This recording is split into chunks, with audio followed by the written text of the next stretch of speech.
వాళ్ళని ఒక స్థాయికి తీసుకుని వస్తున్నారు. అయినా కూడా మీరు పెళ్లికి ఎదిగిన తర్వాత పెళ్లికి ఎదిగిన బిడ్డ చనిపోతే వాళ్ళది ఎలా ఉంటుంది? కానీ మీరు బండి బైకు వస్తూ అనుకున్నట్టే బండి తోలుతున్నారు, కాకపోతే యాక్సిడెంట్ అయి చనిపోతున్నారు.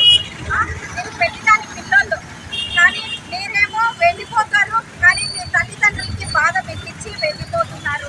కాకపోతే మీరు తప్పనిసరిగా హెల్మెట్లు ధరించండి. మీరు ఒక్కరు వద్దు, ఇద్దరు వద్దు, ముగ్గురు వద్దు, ఒక్కరే హెల్మెట్ ధరించి ప్రయాణించండి. కాకపోతే మెల్లగా మెల్లగా నడపండి. ఎందుకు రథం కూడా ఎంత చెప్పినా వినవని సాంగ్స్ కూడా వినడం జరిగింది మీరు. కాకపోతే ఎందుకు మీరు వినడం లేదు? ఈరోజు ఈ హెల్మెట్ ర్యాలీ అవగాహన సదస్సు అనేది ఏర్పాటు చేయడం జరిగింది. ఈ యొక్క హెల్మెట్కు ప్రజలలో విస్తృతంగా హెల్మెట్ ధరించాలనేది ప్రజల్లోకి తీసుకుపోవాలనే ఉద్దేశంతో ఈరోజు ఒక ర్యాలీ నిర్వహించడం జరిగింది, శివాలయం సర్కిల్ నుండి బంగ్లా వరకు. దీని ఉద్దేశం ఏమంటే ప్రతి ఒక్క మోటార్ సైకిల్ నడిపే వాళ్ళు ఖచ్చితంగా హెల్మెట్ ధరించాలా.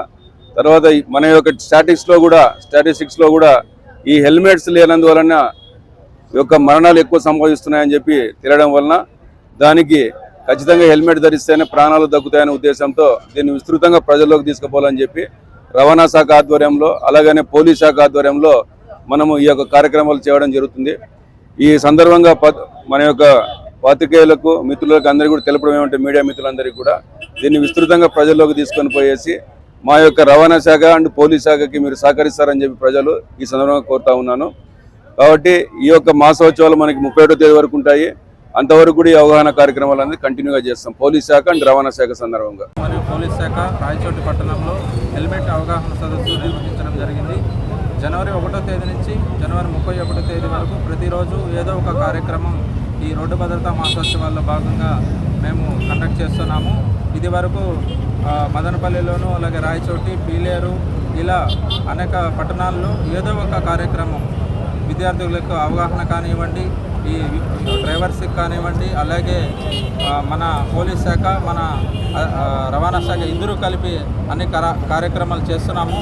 అన్నమయ్య జిల్లా దురదృష్టవశాత్తు మన రాష్ట్రంలో 5వ స్థానంలో ఉంది. ప్రమాదాలు ఎక్కువ జరుగుతున్న జిల్లాగా ఉంది.